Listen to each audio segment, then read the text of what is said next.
27 ans après le génocide des Tutsis, nombreux sont les survivants hantés par le souvenir de tous les proches qu'ils ont vus mourir et qui ne s'expliquent toujours pas la cruauté humaine qui a conduit des hommes à ôter la vie à leurs semblables au nom d'une idéologie.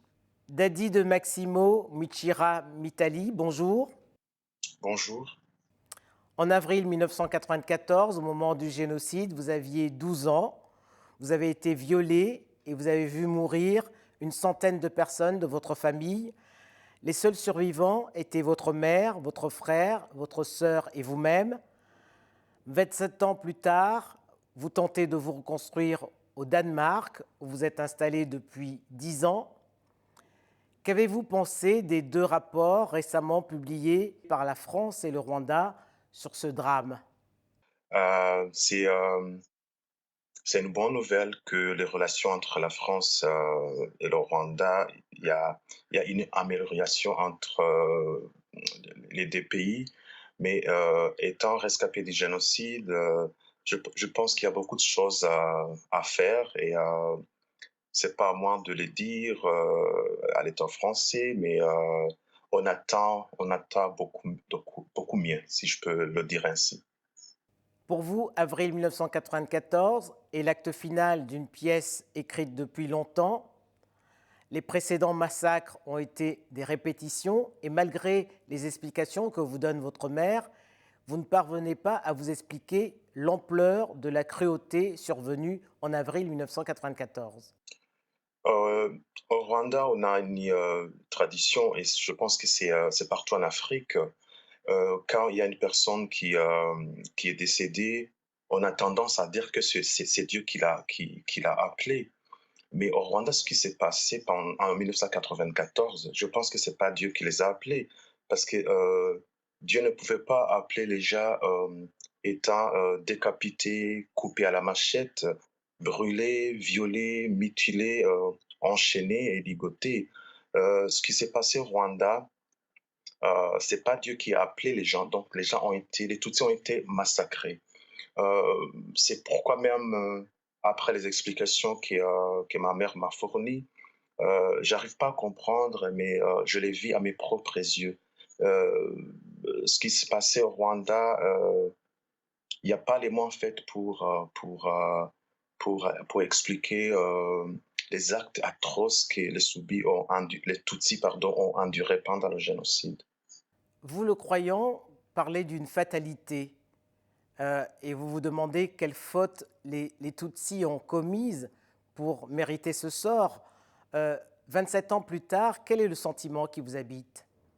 J'ai toujours cette colère, une colère qui habite mon cœur et il y a aussi des mots que je murmure en silence.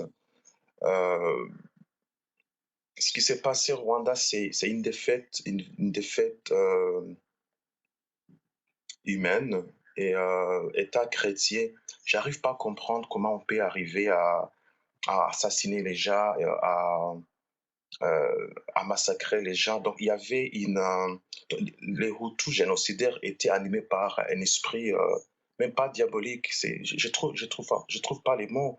Et vous venez de mentionner le mot chrétien. Mais pour moi, c'est moi aussi que j'arrive jusqu'à maintenant à comprendre parce que les gens ont été massacrés dans les églises, dans les paroisses, dans les centrales, dans les écoles des prêtres catholiques. Et je pense qu'on devrait avoir une relation entre nous, étant humains qu'avec Dieu, avant toute chose. Euh, Quand je parle du génocide, j'ai toujours cette colère en fait, parce que j'ai vu ce que nous sommes capables de faire dans ce que je veux dire, nous, les êtres humains. Et qu'est-ce que vous avez pensé de l'attitude des hommes d'Église? On ne peut pas tout généraliser, c'est ça le problème, mais il y a des prêtres qui ont assassiné, il y a un prêtre qui est peut-être à Arusha, euh, qui a fermé l'église, c'est une église à Kibuye, dans la commune Kivumu, j'oublie le nom de l'église, c'est paroisse de Nyange, il a fermé à clé et puis bah, C'est même lui-même qui a amené, comment on appelle ça, des bulldozers, juste pour démolir l'église, alors qu'il y avait des Tutsis qui étaient cachés. Mon petit frère a été brûlé par son parrain. Il avait un parrain Hutu qui était ami de la famille et qui était aussi un voisin.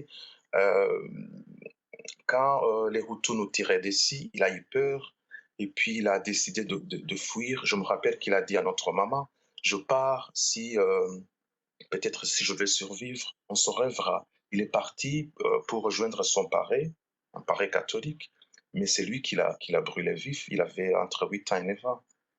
Euh, donc ce qui s'est passé au Rwanda, ça dépasse, ça dépasse. Il n'y a pas le mot en fait. Je trouve pas les mots jusqu'à maintenant. Quel sort voulez-vous qu'on réserve aux génocidaires? Je pense notamment aux deux génocidaires qu'on vient récemment d'arrêter. Je pense qu'ils doivent être arrêtés partout où ils sont, en Europe et en Afrique. C'est ce qu'on demande en fait. On ne demande pas des génocidaires et même les politiciens français qui continuent de véhiculer les mensonges. Et on ne demande pas de ressusciter les membres de nos familles qui ont été assassinés pendant le génocide, ni même de reconnaître ce qui s'est passé pendant le génocide. Mais que la justice, en fait, soit faite. 10 ans après le génocide, vous décidez de remonter le fleuve jusqu'en Ouganda pour retrouver les corps des victimes noyées dans la rivière Nyabarongo. Vous vous lancez dans ce projet car vous estimez que le sort de ces noyés, qui représentent à peu près 4% des victimes du génocide, n'a jamais été évoqué. Est-ce que vous comprenez pour quelles raisons? En fait, après le génocide perpétré contre les Tutsis, il y a eu les gens qui ont eu la chance de trouver les corps qui étaient entassés partout dans les collines. Et ces victimes ont été enterrées dignement. Mais les victimes, donc les Tutsis, jetés dans les cours d'eau et les rivières du Rwanda, pour moi, ils étaient reposés aux oubliettes. On ne parlait même pas. Euh, Toute ma grande famille a été noyée et je voudrais savoir quelle fut la destination finale de tous ces corps jetés dans les cours d'eau et les rivières. C'est même pourquoi j'ai trouvé, je pense, le mot juste, Rwanda, un deuil impossible. Il n'est pas facile de faire le deuil quand vous n'avez pas eu, euh, quand vous n'avez pas eu la chance, je dis la chance, d'enterrer vos parents, vos sœurs, vos cousins et cousines, vos voisins, parce que vous ne savez pas, et jusqu'à maintenant, il y a les familles Tutsi qui n'ont pas pu trouver les corps des personnes de leur famille. Grâce à l'aide des pêcheurs ougandais, lors de ce projet qui vous a conduit jusqu'en Ouganda, vous avez pu redonner de la dignité à ces noyés qui ont dérivé jusqu'en Ouganda. Est-ce que vous pensez aujourd'hui que le deuil peut commencer puisqu'ils ont retrouvé une sépulture? Je le pense parce que bah, c'est ce que tous les êtres humains méritent. Nous méritons d'être enterrés dignement parce que on nous parle souvent du repos éternel, mais pour aller loin de là, louer tout près du Seigneur, chaque personne mérite une place pour que son corps repose en paix. Euh, je pense que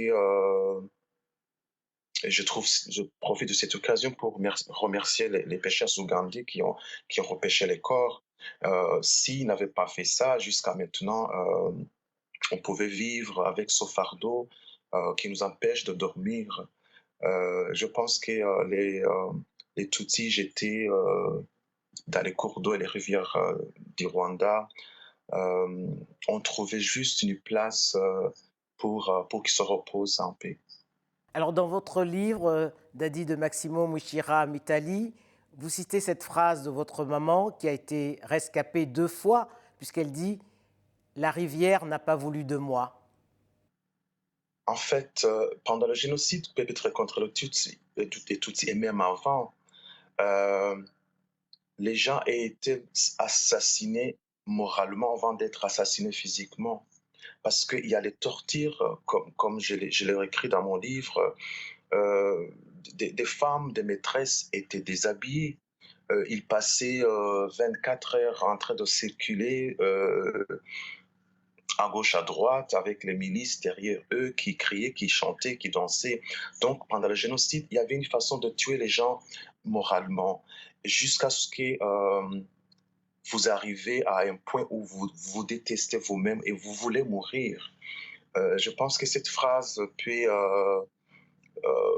définir ce que ma mère voulait dire, que la mort ne voulait pas d'elle. Donc, elle est arrivée à un point de souhaiter la mort.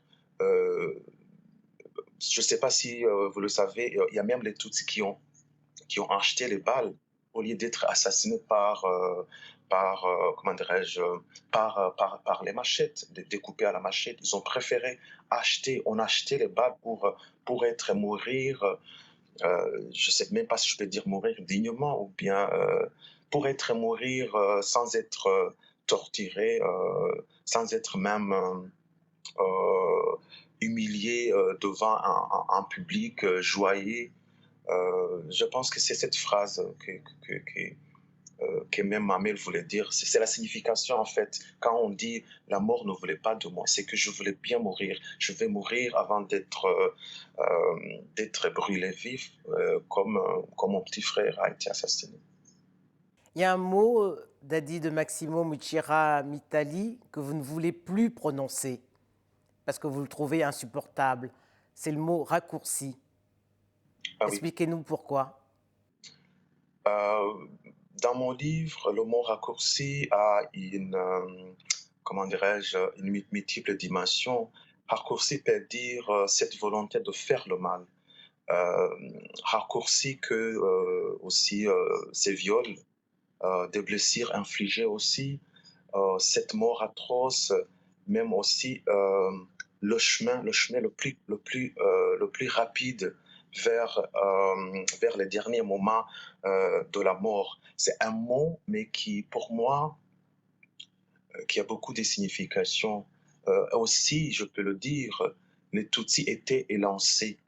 Il fallait les raccourcir, les rabaisser, les humilier avant même de le détester. Parce que quand vous coupez, mon grand-père a été découpé par la machette. Et puis, ils ont mis une partie de son corps de l'autre côté de la rivière Nyabarongo et de l'autre côté. Euh, donc, c'est pas seulement le raccourci ou bien, comme le politicien Mogesera avait dit, de renvoyer les Tutsis d'où ils seraient venus, donc vers l'Éthiopie. Mais dans ce raccourci, qu'est-ce qui s'est passé? Quelle mort les Tutsis ont subi avant d'être noyés?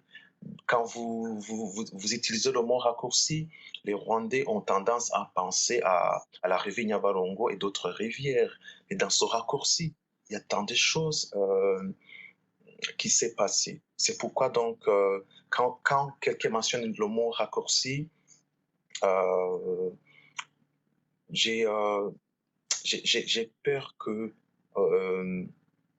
qu'on n'explique pas brièvement en fait ce que ce mot veut dire. Peut-être c'est ma façon de voir les choses étant un artiste, mais c'est un mot qui me fait tellement peur jusqu'à aujourd'hui.